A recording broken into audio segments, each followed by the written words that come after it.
How are you? Perfect, and you? Good. Happy Father's Day. Thank you. And to you as well. Thank you. Although I'm not a physical father, but I might probably have ET kids that I don't know about.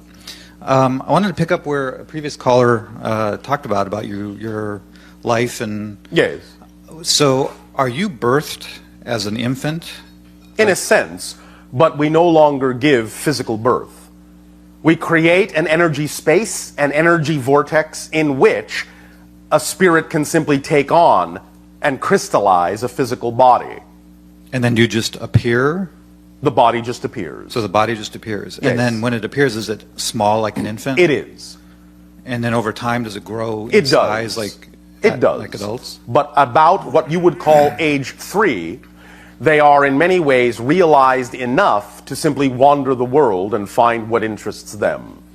So when you grow to, your typical age is around, what, 300? When people... Lifespan. Yes. About 300 typical, years old? Though there are exceptions. There are a few individuals on our planet that are in excess of what you would call 1,000 years. So your typical lifespan is about 300 years. Yes. As you grow older, do you As we age? mature. Okay, as you mature. We do not in that sense grow older in the way that you typically mean it on your planet. That's sort of what I'm getting at. Do you physically age and have We will appear to mature changes? in some aspects, but we will not in any way, shape, or form exhibit what you call any degrees of infirmity. That was actually my ultimate question here. So is that now due to belief?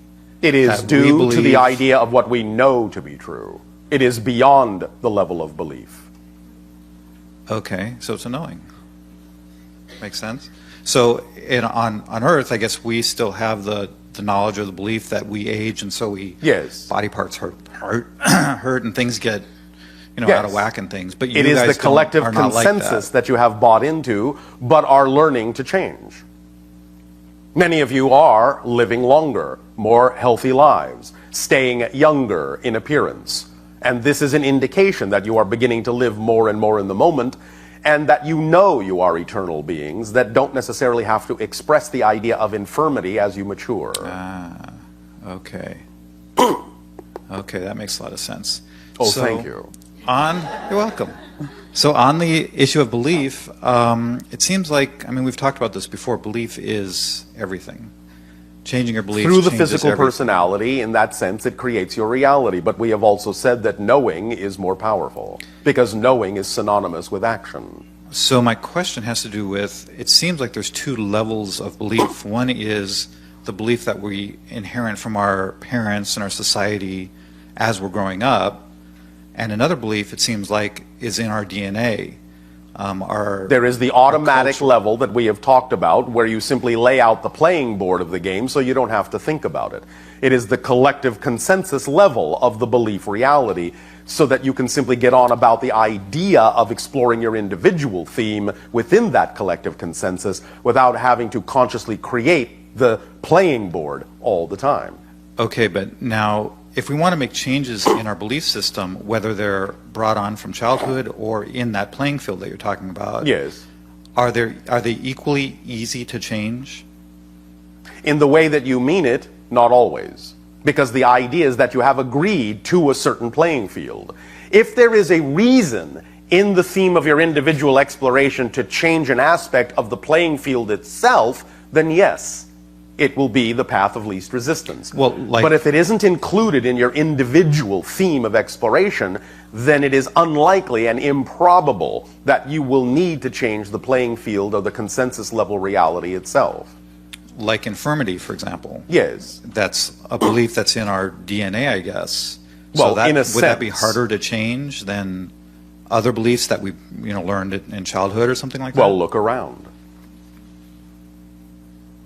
If you see that the majority are still aging and still experiencing the idea of infirmity, then that tells you that within your belief systems, within your collective consensus, you have agreed that certain kinds of maturation are still highly probable for you. But on an individual basis, many of you are beginning to realize that you have the ability in your individual theme of exploration of, in a sense, altering your relationship to that collective consensus agreement, and are not showing so much the same signs as the majority of individuals on your planet. Okay. So it's both. It seems like there's two levels of change. One is the internal change, and one is sort of the societal change or the group change. Yes. Okay. Okay. And there was a third question that I wanted to ask, and I don't remember it right now. Do you remember it? Something about our civilization. Yes, it was. Because I'm always interested in your life and your background and your civilization. You're not interested in my foreground.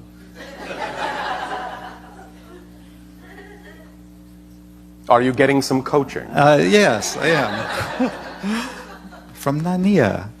Yes. So, any comments about your sculptures, your most recent sculptures that you've been working My on? most recent sculpture is a spiral ribbon.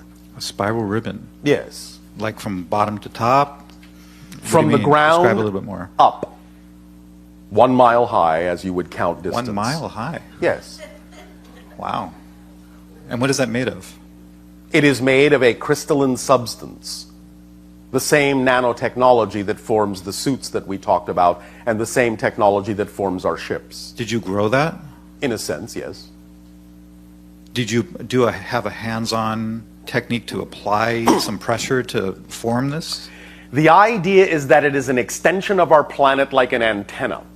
So by sitting on the ground, having the intention, creating the corridor of energy, rising into the sky, placing my hands just so above the ground, and allowing the crystalline form to extend from the ground up through my hands and spiral upward. Thus then it was sculpted through my hands as it passed through them and extended upward in spiral fashion. Wow. That's cool. Yes, That's it was very cool. relatively cool. To the touch. Wow. And how about, what's the diameter of this sculpture? Oh, a few feet, 2-3 feet across. Wow. And 1 mile high. Yes, Wow. approximately. So is there a purpose behind it besides the... It was fun. Okay. Hang on. It is also an extension, in a sense, of my connection to the consciousness of my planet. It was the co-creation between myself and my planet of an antenna to receive different kinds of energies and allow them to download into the planet and into my civilization. Wow. It has to do with the idea of the energy of contact, because my family comes from a lineage of contact specialists. Thus then, it was the creation of an antenna that is sensitive to the specific vibration of contact itself in a very particular way that had to do with certain civilizations we have made contact with. So it's an art piece and a functional piece at the same time. Is there a difference? Yeah. Sometimes there's just art pieces just for the sake of art and looking Not at really. things. You may think so, but not really. Oh? Okay. Every piece of art is a mirror and serves the function of reflectivity. Okay. To expose to you and reveal to you more of who you are as you observe the art. Remember that when you look at art, it's looking back. That's scary. Exciting, mysterious, challenging. Like the two orbs right next to you. They're kind of glowing, and it's actually quite cool. They're looking back. Exactly. All right. Because there are two, they function like eyes and have parallax. Interesting. And thus then contain and observe a three-dimensional perspective of your planet through their crystalline eyes. Wow. There are many beings that can actually use these orbs as eyes to peer, to peek into your reality. Wow. That's very... And they are doing so right now. Hi, guys. Hey, how's it going? Everybody wave. Hi.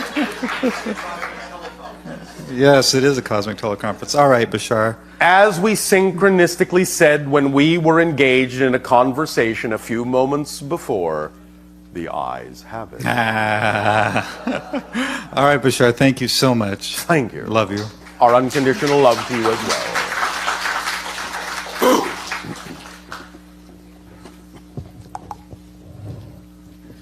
Hi, Bashar. I know you. Good day. Thank you again for all of your interactions with us. Thank you for allowing us to reflect to you your higher mind mirror. Of course.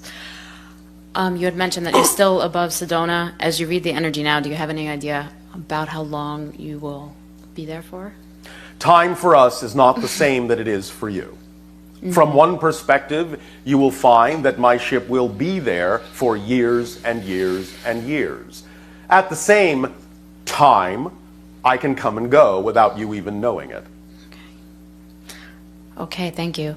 And when I was in Sedona, I had spoken to you previously about what you said was an orb that I saw there. Yes. I was wondering if you can tell me anything more about that, and also how I attracted that so I can do it again. You attracted it by not needing to do it again. Right. Let the timing express itself in its natural form. Okay. Just be where you wish to be, that is reflective of your highest joy. The orb in that sense is observing, recording, measuring,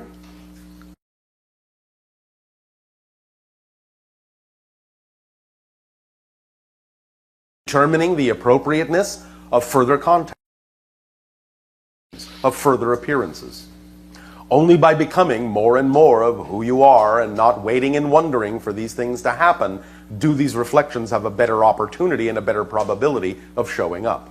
All right, that makes sense. Any further information about connections to civilizations that came from, or anything else you can tell me? It contained a high degree of the vibration that you would call Arcturian. The idea of the Arcturus gate is that frequency, that interdimensional frequency that represents knowing more of yourself, remembering more of who and what you are as a whole being. Thus then it reflected an opportunity for you to know yourself more fully. Thank you. And I have a feeling that my next question is connected to that, but I'd like to ask it anyway. All right. Is there any way that you see that I can better help the children that I work with? Are you being creatively, interactively imaginative as best as you possibly can be?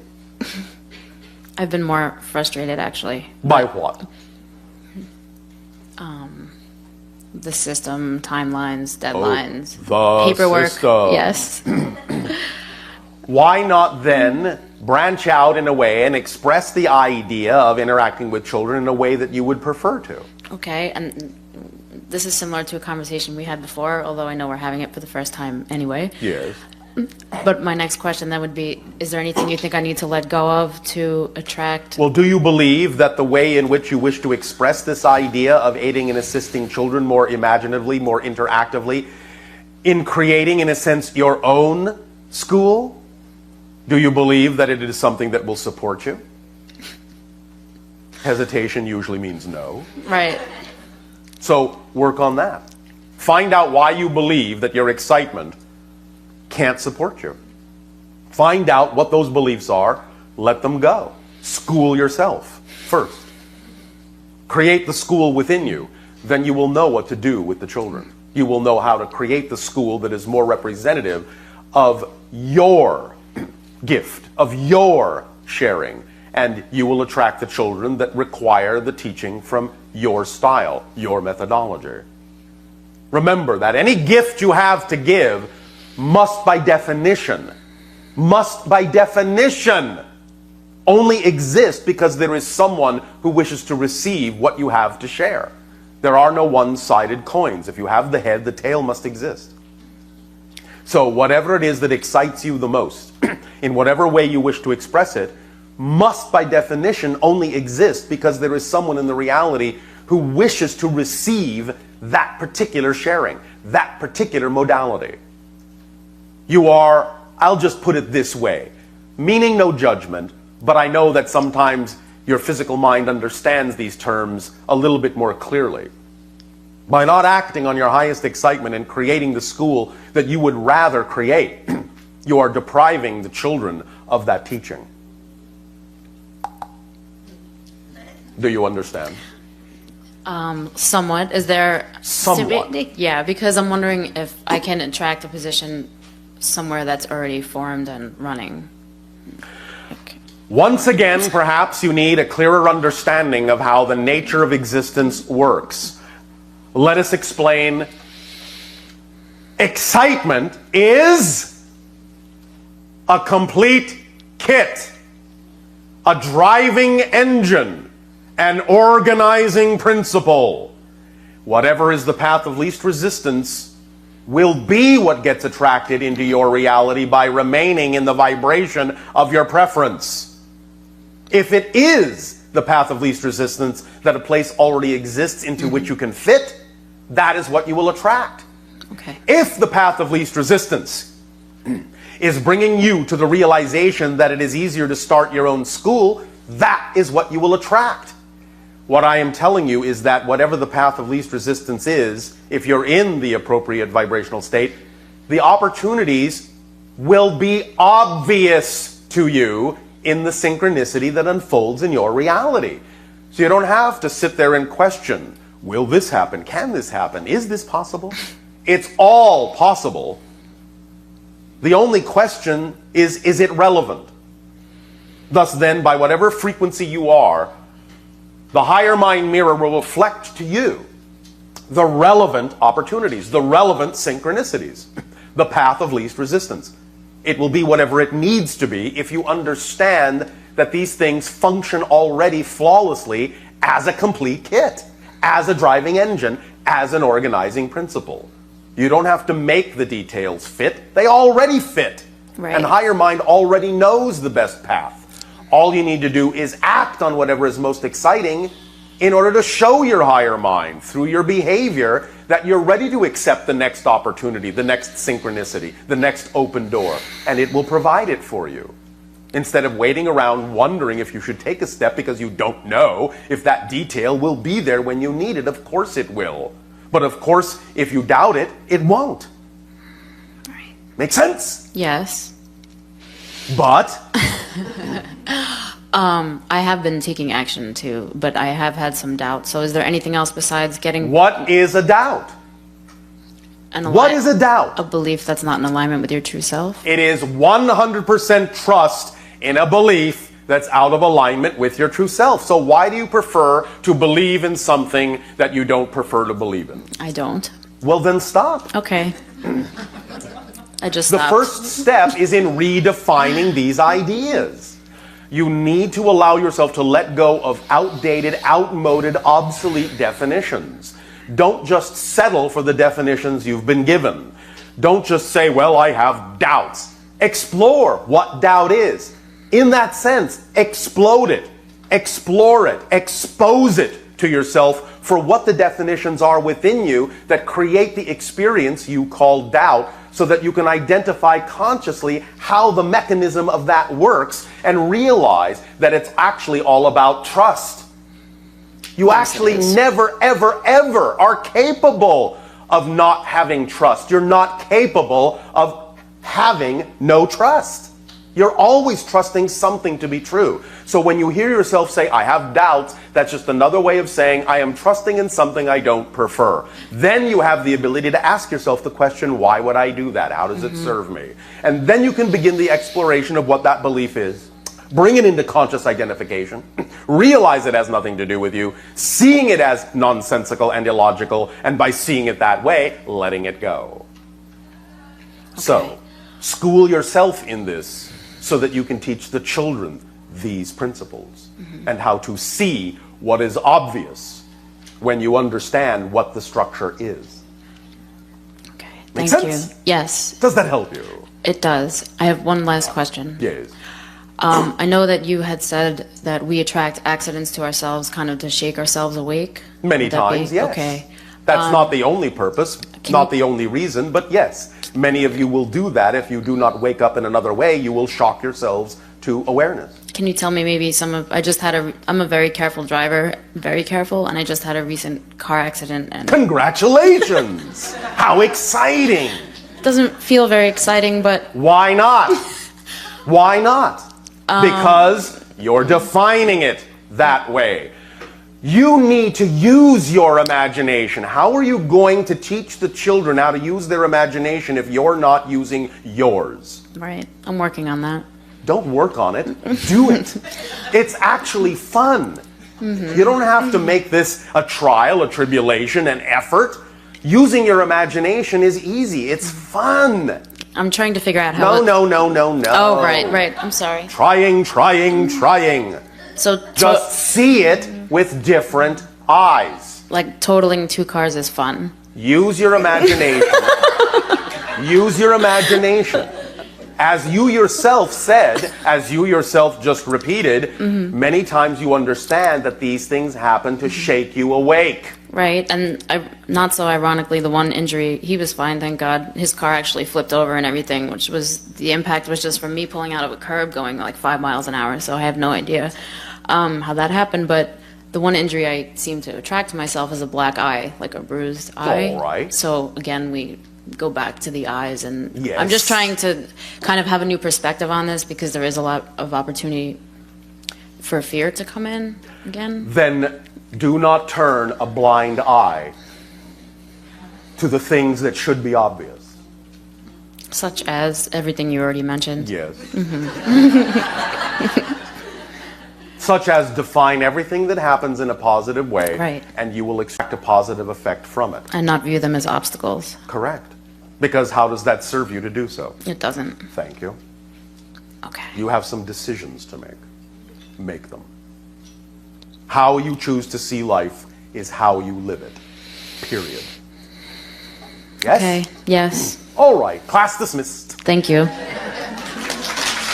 As are we. Perfect. Yes, it is. Okay, I have a few questions. So, Yes. one of my questions is, there are, as you've said, 5 hybrid races. Yes. But you've talked briefly on one of your transmissions about a 6th that doesn't have a necessary civilization because they're the Wanderers or meant... No. Can you please explain The that? Wanderers are a different group of entities altogether that may touch in now and then to different civilizations, remaining relatively loosely connected through their incarnations, simply as gatherers of information that aid and assist in a variety of projects, including the idea of contact, including the idea of the hybridization program, but they are not themselves the 6th hybrid race. Earth will be the 6th hybrid race. And you are in the process now of taking the hybridization that you already are and transforming it into something even more different. The Earth shall eventually become the 6th hybrid race, and once the Earth has created itself to be the 6th hybrid race, then all 6 hybrid races will again blend into a new form that will be the 7th hybrid race, unlike anything you have ever seen, unlike anything that has ever existed within creation, and it will be expressed in a very different way of interdimensionality that will be, well, I'll just put it in your old-fashioned terms, mind-blowing. That's very cool. I mean, hot. It's very hot. We have young people here that have that term. Yes, Cool. we understand. Yes. So, am I interacting with any of these hybrid races? Am I You going to be are. working with them? In what way? I cannot spill all your beans. Perfect. But you will find that you have some connection to the children, to some degree, that will be returned to your planet, eventually, and take up residence in certain enclaves that will be safe places for them to acclimatize to your reality and allow your reality to get used to them as well. Specific geographic locations? Yes. Exciting. Do they have anything to do with the chakra points of the Earth? In some senses, you will find that the vibrations that exist in those vortices you call chakra points upon the Earth are that which will allow for certain balances to occur in the overall vibration of your planet that will allow for easier acclimatization of the hybrid children to your world. So it is involved, yes. Great. Do I have any hybrid children? You have a few. Really? Can I know anything more about them? You can. What can I know? Why not ask them? I will. I will continue to. I have. Allow yourself to go into now meditations. Understand that the beginning of this process we have initiated this day of your time will aid and assist in the acceleration of energy on your planet in a very specific frequency that will make it much easier for all of you when you go into the proper state that is representative of your excitement, of your balance, of your peace, to allow you to perceive and receive and experience greater forms of contact between the hybrid children, between other civilizations and yourself. This declaration's vibration is specifically tuned to be capable of increasing your ability to be a receiving antenna for the particular frequencies that are germane to the idea of contact in all its forms. So, take advantage of that. Ride that wave. Be in that state. Even reading the declaration to yourself, going into a meditative state after reading it, will put you at the proper frequency domain to receive more communication, more understanding, and more awareness of all the different phases that are involved in contact. Yes? Thank you for that Yes. permission slip. Yes. I have another question. Yes. So, how many alien and extraterrestrial and gray civilizations are now above our planet? 27. That's very exciting. Yes. And then my last question. My brother Ren, his name's Ren, seems to be kind of hybridy. You are all hybridy to one degree or another. Different forms of hybrids exist among you, if only because, again, as we have described, the fact that you are even a human form is the result of alteration of DNA and hybridization of the original hominid species that evolved on your planet millions of years ago. So in a sense, the human even begins as a hybrid.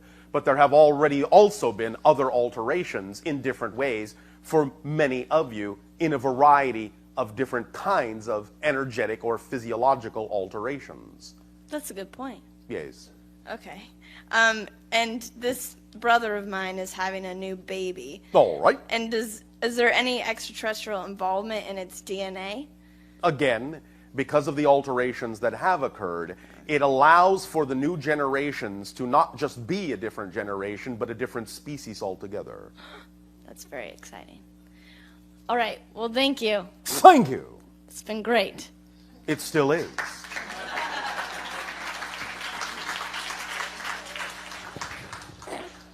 Hi. Closer. Good morning. And to you, good day. I have two about me, two about you. I was born with a different eye color than I have now because of a medical condition. All right, how exciting. I would like my original eye color back. Is that possible? Why? I preferred it. Why? I thought it was beautiful. And you're not now? I miss things that were in the colors that were there that aren't there anymore. What colors are there now? Two colors, Which are? gold and blue. Before they were gold, blue, red, and brown. What do the red and brown represent to you vibrationally? I think they represent a side of my family, Yes.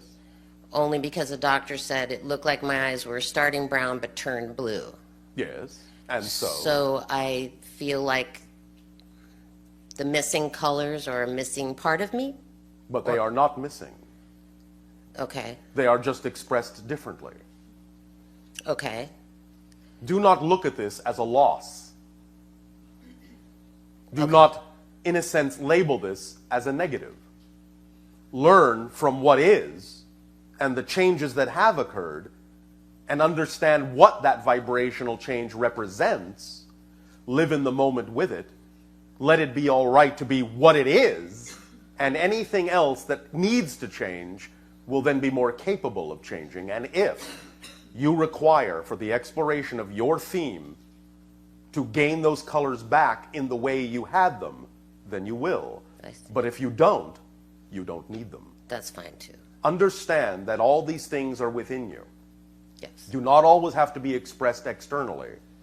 But if you understand that the connection that you prefer is already there and always will be, then the external expression can be seen as a different kind of representation, a different amalgamation of what is going on within you expressed on a higher level, I see. expressed on a higher frequency domain. So, I understand that. Thank you. does that help you? Yes, it does. Thank you. One moment. What have you seen with your eyes lately? You. A whole lot of you. A whole lot of us. This room, these people. Yes. Anything beyond? The things I've seen, I've Yes. seen a lot of my new puppy. Yes. Anything beyond? I see. That's difficult to answer. Is I it? don't think so. No. Are you sure? I'm not sure just because of the way you said that. I see that I'm on a journey. Yes. I can confirm what you've said. When you follow your bliss, the money just shows up. I haven't had a Yes. job since 2006, haven't needed one. All right. I would say I'm on the correct path naturally. From You time would to time, say I'm perhaps frustrated. that you are Yes. the path. Yes. All right. And And I don't know if that answers your question. in a sense it does. Okay. Because the idea of the change in the color of your eyes is to allow you to understand that it is equally important to see inward as outward. Thank you. You will find all the colors of the rainbow when you look inward, and you will see that you have lost nothing. Thank you. Does that help you? Very much. Then the eyes have it. Now it's about you. Where you are, can you describe what's happening on your end of the transmission? Who else is there? Are you clothed? Do you have ornaments on your bodies? Can you just tell us what's happening on the other end of this transmission? I am in what you would call my scout craft, which is triangular in shape. Above the city on your planet you call Sedona, approximately 2,500 of your miles. I am in a state of repose. I am, in that sense, thus alone in my ship, except for the intelligence that is the ship itself, what you would call an artificially intelligent computer, but is not exactly like you would think of it. Thus, then, I am sending this transmission through my thought processes, which the channel has been trained to match vibrationally and thus allow him to act as a biological translation device. The interior of my ship generally is a whitish crystalline material. You will see that there are very, very few ornamentations. I am wearing what you would call a one-piece garment that is very, very light blue silver, but of a color you have never seen in your reality. It is similar to the idea that you would call nanotechnological, in that the suit itself will form into whatever shape or function is required of it, including a spacesuit if needed. It is in that sense also the idea that the control panels of the ship would appear to you to be absolutely blank white crystalline surfaces. Only because my mind is keyed to the ship's mind do I see the controls. No one else can see them.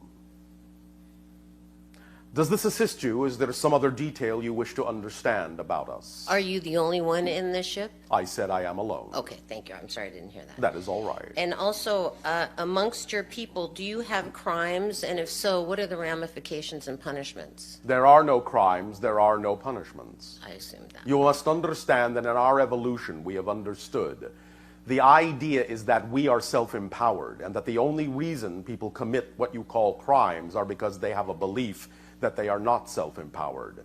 And thus, when they believe they are powerless, they will attempt to control their reality outwardly and attempt to force things in their direction because they believe that that is the only way to create power.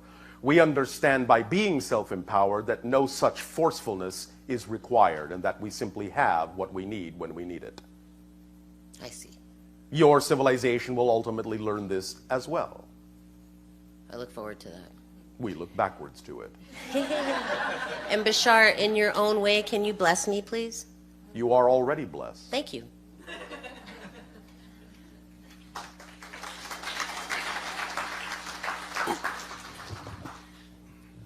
Hi, Bashar. And to you, good day. I'm okay today. All right. Last year, I did some hypnotherapy Yes. to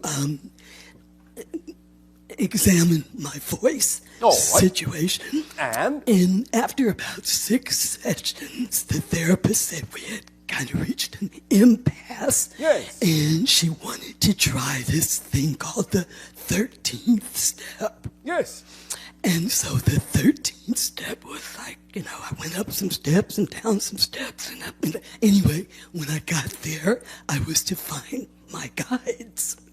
And when I got to the 13th step, I was on your ship. Yes. And Ayako was there, dressed in white. And it was a very comforting feeling. I still don't know if I got the answers I was looking for regarding my voice, but I was wondering if you could give me some more understanding of that. The idea, first and foremost, of course, of the 13th step in the way that we have shared it with you is the idea that any change is a total change. And if you understand that any change is a complete change, then you understand that you are a completely different person. And if you know that you are a completely different person, then you have a different history. And anything that has gone before doesn't exist for you because it never did. That's the 13th step. Thus then, the idea of the exercise you were given in walking up the steps and arriving on the 13th one showed you the level, the vibratory level that is necessary to actually create the effect of the 13th step in your reality and be a person who defines themselves in that 0 point moment in such a definitive way that whatever experience you are having now has nothing to do with that person. And when you become that person never had that experience and will simply express themselves in whatever way they define is appropriate and possible for them at that moment. But it takes becoming that vibration.